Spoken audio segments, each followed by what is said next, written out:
Have you been working on your WWE talent roster, Brian? What do you mean working on it? Last week. Last week we picked the people that we would keep out of their entire roster.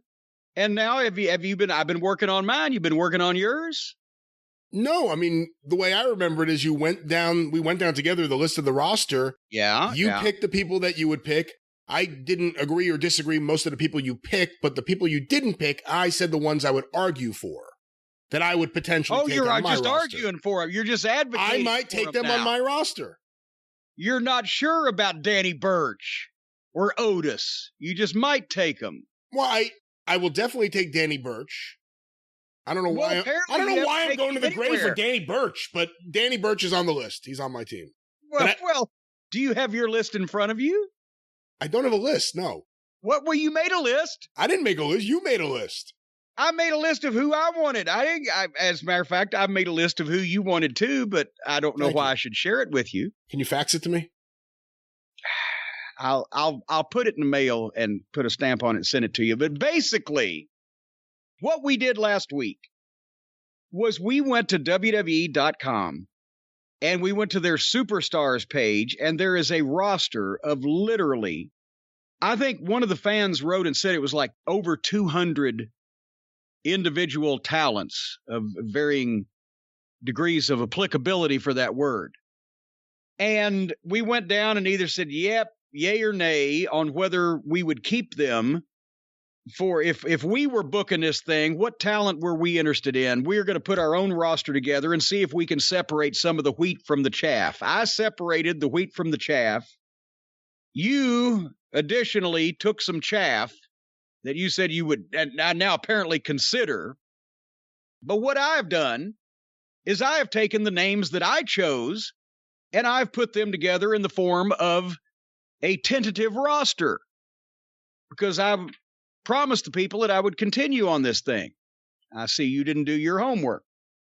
But what I did was, and I'm giving some I'm going along with the fact that there's going to be a lot of people on this roster, more than there would in a traditional territory. So I kind of souped up Vern Gagne's Grade 8 theory. You're familiar with the Vern Gagne Grade 8 theory? I think so. And actually, that was going to be my question as we consider these rosters and any future rosters going forward. Should we have a maximum and a minimum of what we need to take? Well, you've got to have a maximum because then you'd have over 200 people and which everybody get lost in the shuffle, which is what their problem is now. And acting like they're three different promotions when really everybody, it's the same fucking company. The only people left that think that Raw and SmackDown and NXT are really different is the people that are already watching, and they don't have enough of those. But Vern Gagne's Grade 8 theory is if I had these 8 guys, then I can run my territory and it doesn't matter. I'll book other people in and out to work around them and with them. That's the theory. And generally, because remember in the AWA, they only ran one town a night. They didn't run a full 7-night-a-week schedule. They ran more bigger buildings than any type of smaller shows. That's why guys made good money and had a lot of time off, but they also didn't keep many people in the territory. Even a big show in Denver or St. Paul or whatever was 5 matches, right? So with 8 guys that were key integral guys, Vern had his 2 tag teams, babyface and heel tag team, and he had a champion and 3 guys in the mix as top singles. And then he could just work other guys around those. So you can't do that with the WWF these days because it is so big, but I extrapolated to a Grade 8 of singles talent, and then the next 8 that would be bubbling up that you would, in theory, want at least 2 or maybe 3 of your next 8 to eventually replace 2 people in your Grade 8.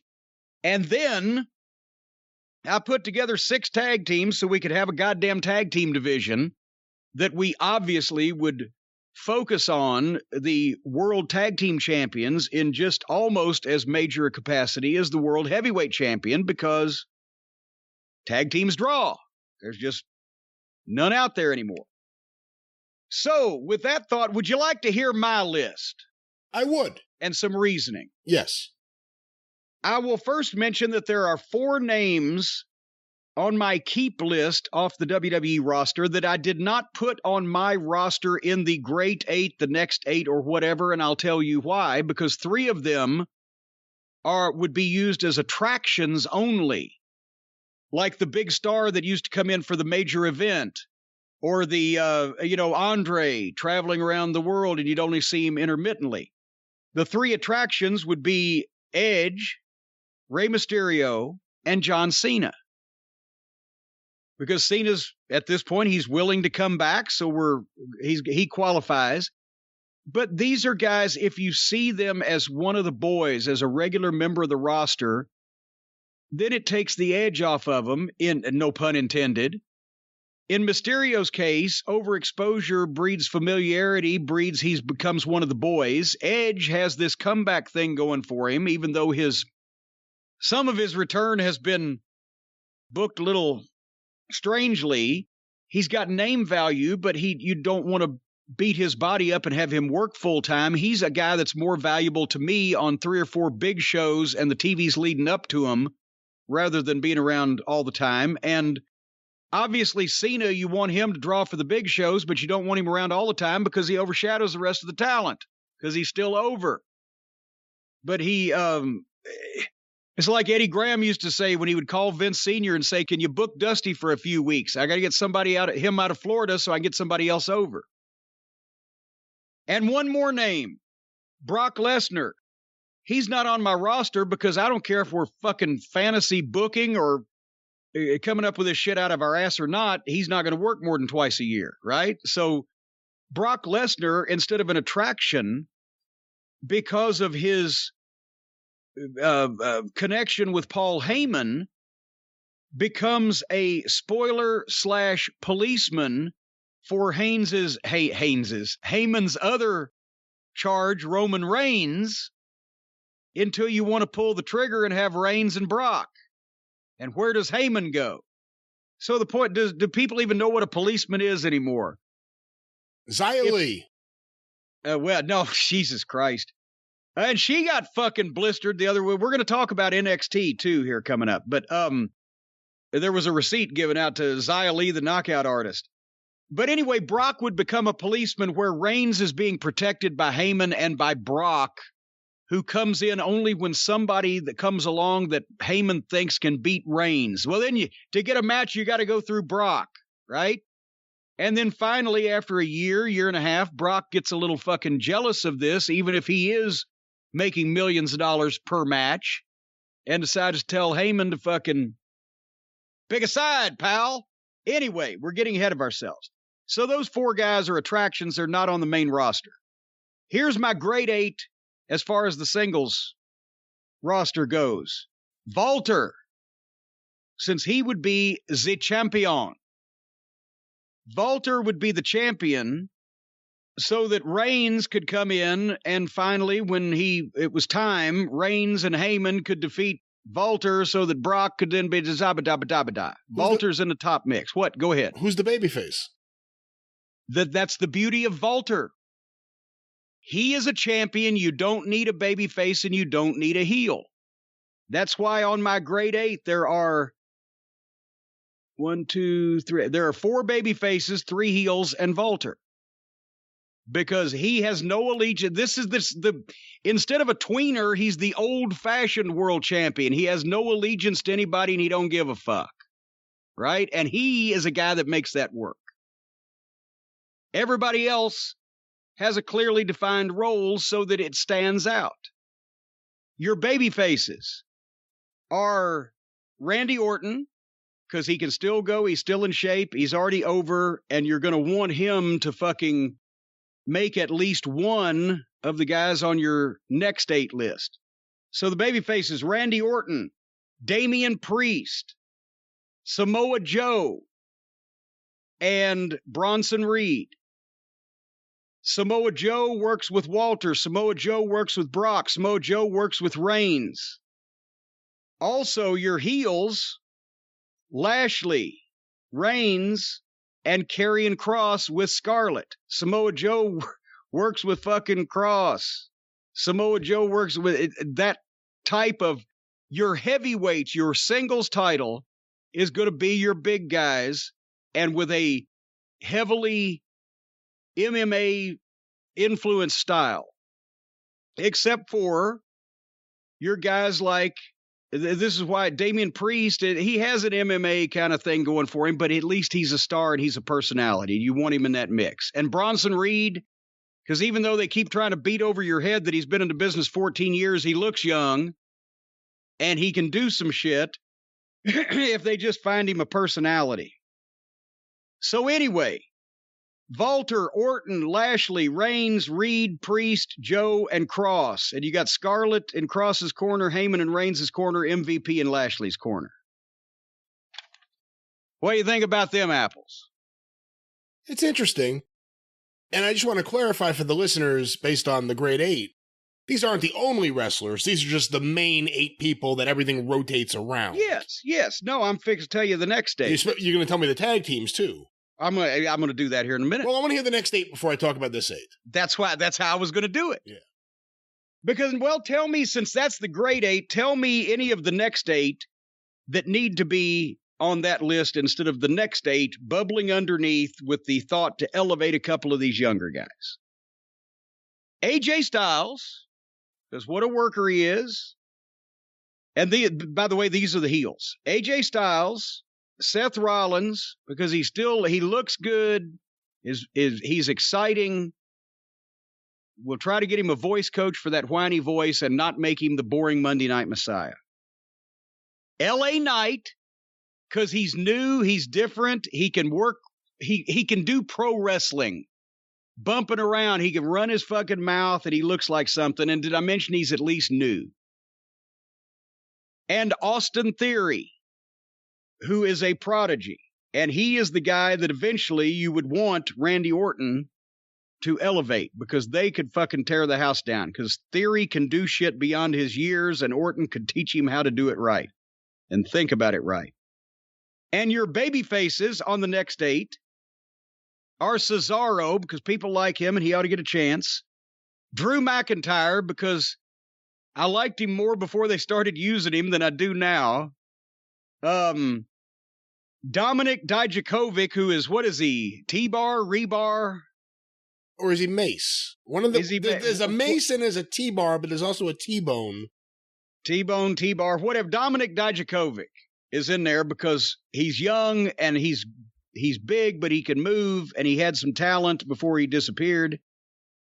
And the fourth one is a surprise. He was not on our list because he was not on the roster. He's a guy that I saw on NXT this past Tuesday night completely by accident, and he would be one of the guys in the next 8 that I would eventually be elevating to the Great 8 if he's not a complete mental case, because everything I saw was fantastic. Odyssey Jones. I don't even know who that is. They found a new Keith Lee, and he looks 10 years younger, 30 pounds bigger, talks more friendly, has a great smile, and he can work his ass off from what I saw. And he's in they're doing the tournament for the, oh, God damn it, what do they call it? The Breakout Stars, Future Star, whatever. This guy could be JYD level over in New Orleans if you fucking pushed him as a massive babyface. I can see it. I fell in love instantly with Odyssey Jones. Anyway. What were the baby faces on your, other than Odyssey Jones, who was on your second 8? Dijakovic, Cesaro, and Drew McIntyre. See, I'm not crazy about McIntyre right now either, but I also think you have Bronson Reed. Bronson Reed shouldn't be on the top 8 in my eyes. I would put him I think we can do something with him. I'm not saying you couldn't, but I don't know about right now. We could switch those. And Orton as a babyface instead of a heel. And Orton's one of those guys I go back and forth on. I appreciate everything he does, but there aren't a lot of his matches that I love. But I appreciate what he does. So I know he's really good at what he does, but is he better at doing that as a heel than as a babyface. But see, it's not going to be about Randy because Randy's been there 20 years too. He's the last one from the golden era that's still there reasonably full time. So your task over the next year or two is to transition Randy Orton to more of a beloved icon status and let him slip one or even two in a couple of years of these younger guys over after lengthy programs to give them some experience, which is why Orton is on the top list for the next 2 years to be moved to the secondary list or retire or whatever he wants to do. Hey, let me just real quick say something because I looked it up because I don't know anything about Odyssey Jones. His real name is Omari Palmer. He's a former Syracuse... Is Harry Palmer? Is that what you said? Omari Palmer. Oh. A former Syracuse offensive lineman. And they changed his name. I mean, that's one of the things, too. It seems like they're getting guys who are athletes in college and sometimes even professionally, and they're changing those names. Well, names that I got news for you. I like something. Odyssey Jones a whole lot better than Harry Palmer. Well, you may have a point with this one. All right. Anyway, and the three singles that I couldn't find a place for, John Morrison, Cameron Grimes, and Dexter Loomis, not because I didn't want to use them, but because they were odd men out, and you need a fairly even number of heels and baby faces. Vince used to get hot when the babyface list was too short on the left and the heel list was too long on the right. He's like, what are we doing here? We're off kilter. But a lot of people are saying, well, I don't see some names or hear some names. That's because the tag team roster is going to be completely revamped and revitalized for the most part. I got 6 tag teams, 3 heel teams and 3 babyface teams. And the idea is that the tag team title will be presented as comparable to the world title, of which there would be only one, obviously. And the tag team division would be the division where everybody can work and tear the house down. I'm not talking about gymnastics or Cirque du Soleil. I'm talking about fucking blistering pro wrestling matches that'll bring the people out of their fucking seats. You want to hear these 3 teams? I'm very interested, yeah. Okay, you're going to like one of them. Kevin Owens and Sami Zayn. Well, that's not one of them, I'm assuming. We're gonna bring it into the long-running rivalry. We're going to team these 2 fucking mushroom heads up because the one thing that they love each other and they love to wrestle each other, but also they love to have creative matches, so let them ply their trade with a reasonable producer in the tag team division. Bobby Fish and Roderick Strong, because they could work with anybody. Okay, so obviously not Bobby Fish and Kyle O'Reilly, the long-standing team Red Dragon. No. Hold on, more later. Shelton Benjamin and Chad Gable, the shooter team, and not only I know what Shelton can do, and Gable was having those matches with FTR with his partner that got hurt. So same thing, he has a tag team aptitude. Ziggler and Rude, they're already a team. They look like $1 million, and they just send them out there to do falderall. And the top babyface tag team, Finn Balor and Tommaso Ciampa. Can you see what those 2 could do together as an odd couple-ish tag team, but one that actually wanted to team up with each other? They're just different personalities. And the top heel tag team, Adam Cole and Kyle O'Reilly. And they get the massive push, and they are almost unbeatable. They are the Bockwinkel and Stevens of the modern era. I think due to Kyle O'Reilly's size, that may be the best way to use him on the main roster as in a tag team. And they do to both. Because look at Adam Cole, looks like a rock star. He's and got Adam Cole. Excuse me, I meant to say yeah. Adam Cole. I said Kyle O'Reilly. I meant to say Adam both. Cole. Yeah. That's the thing. Cole looks like a rock star. Cole can talk his ass off. He's got that fucking oomph, and he can work traditional pro style like crazy. And O'Reilly's got the different style, but they know each other well. They actually were a babyface team 10 years ago in Ring of Honor. But now that they've both grown up, between the 2 of them, the way they mesh, and also then you immediately establish Cole and O'Reilly as not only the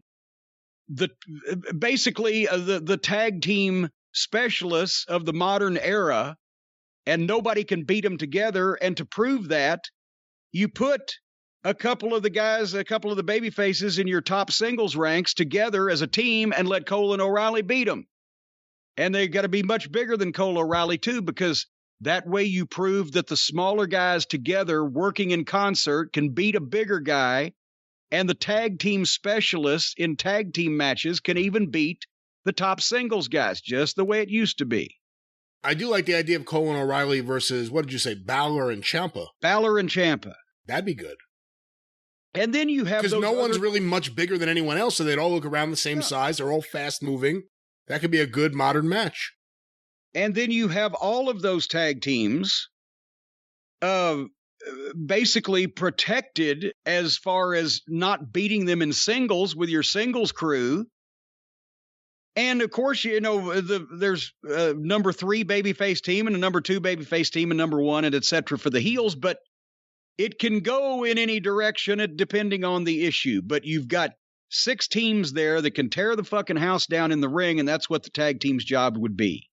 And people are saying, well, who are all these people going to beat? Well, you got 16 singles and 6 tag teams out of 250 motherfuckers. So the answer is they're going to beat everybody else. And since you misogynistic, sexist pig, Brian Last, said you wanted to be different and not have a women's division, well, I do, by cracky. I do want a women's division. And I actually picked out 7 women without even keeping track. So all I needed is 1 more. So I took Bianca Belair off your list. You want to hear my women? I don't know. I don't know. What? Why do you sound like I'm afraid I don't know what you're going to say. I'm going to say Vanessa Del Rio and Betty Page and goddamn, Carmen Miranda here. We're crossing generations. Now you're just being ridiculous. But well, of course, as far as the completely serious conversation that we're having about fantasy booking. That's right. Well, you are starting in the right way. You're calling them women as opposed to girls. So that's good. Okay, so here's my list of girls. So, the heels. We have Raquel Gonzalez. We have Shayna Baszler. We have Frankie Monet. And we have Charlotte Flair. And with Charlotte Flair, you know who I didn't put on this list of wrestlers, but she's probably one of the best female talents? Bayley. Bayley's out 9 months with an ACL. Bayley's hurt, but Bayley cuts one of the best promos of any of the women.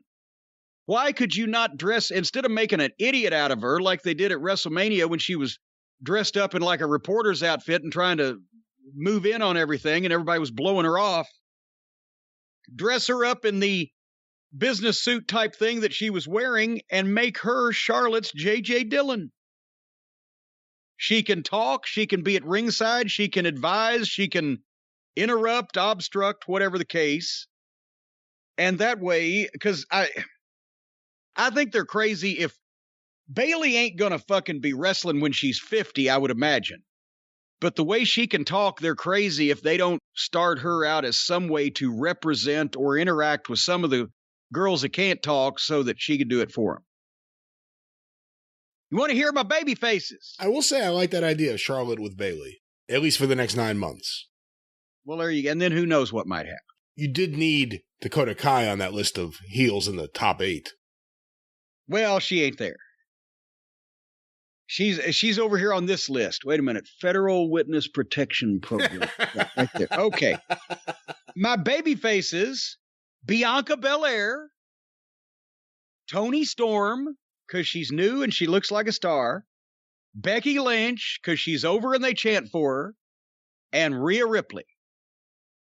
And you then just bring other girls in and feed them to these girls and keep these girls over as your grade 8, as your standard bearers, and everybody else is immaterial at this point. And then sooner or later, somebody will come along and replace one of those, et cetera, and so goes the way of the world. What do you think? Well, again, you're hitting me with all this. It's not like I have it in front of me where I could look at it and... Yeah, not like you actually worked on this like I did. No, I could if you really wanted me to, but I haven't. I think I agree with some of your stuff, and I understand the reasoning for others, but some of those guys, in my eyes, there are certain guys that if it was me and I was taking over, I would want off my TV for at least a while. Bobby Roode and Dolph Ziggler.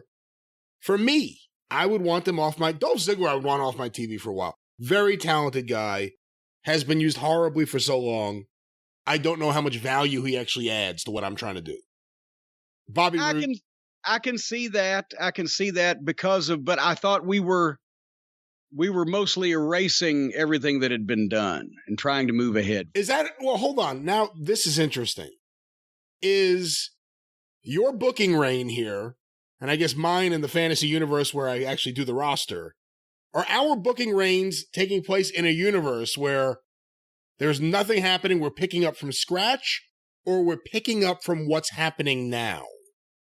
Well, in most part, I'm just looking at the talent that I would want and that I would use if I was running a company, and I would have to say that if we considered previous WWE booking, I wouldn't want any of these guys.